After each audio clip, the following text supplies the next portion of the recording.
Roseanne Barr shot off her mouth, and the projectile, ricocheting, fatally struck her own show. Early on Tuesday, on Twitter, Barr waded into a conspiracy theoretical discussion by likening Valerie Jarrett, the black attorney who was a senior advisor in the Obama White House, to an ape. To be precise, Barr wrote, Muslim Brotherhood. I suppose it is a relief to see that a network sitcom cannot withstand the heat of its star and namesake making a flagrantly racist remark. I need to wonder whether things might have played out differently if Barr had substituted a less blatantly disparaging insult. In an alternative universe where Barr kept her head, the show would go on. John Goodman would go back to Roseanne as Dan Connor, and Roseanne Barr would go back to being Roseanne Barr on Twitter, spouting corrosive anti-Semitism. George Soros is a Nazi who turned in his fellow Jews to be murdered in German concentration camps. In our universe, the cancellation seems both surprising and inevitable, its arrival at once abrupt and badly overdue.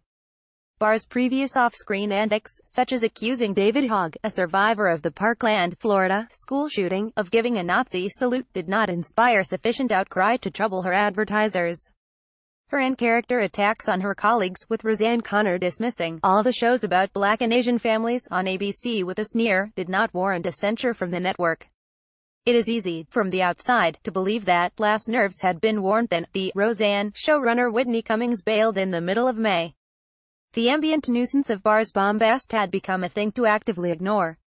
The tweet insulting Jarrett couldn't be ignored. Word of the cancellation came in a statement from ABC's entertainment president, Channing Dungey. Posting Dungey's statement to his Twitter account, Robert A. Iger, the chief executive of the Walt Disney Company, added, "There was only one thing to do here, and that was the right thing."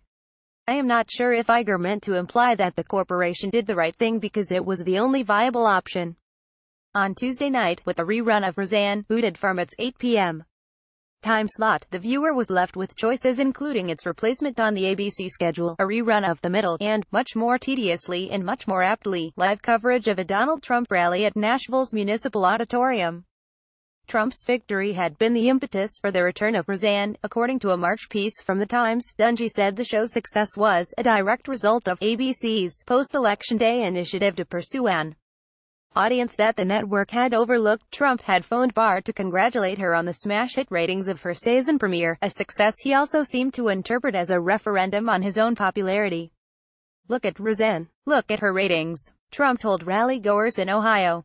"They were unbelievable. Over 18 million people. And it was about us, in Nashville." Trump did not broach the subject of this sitcom, though he may have been talking around it when emitting his tiresome culture war salvos, about the national anthem at football games, about Jay-Z swearing while performing at a Hillary Clinton rally, and when proudly reiterating his line about the gang members of MS-13.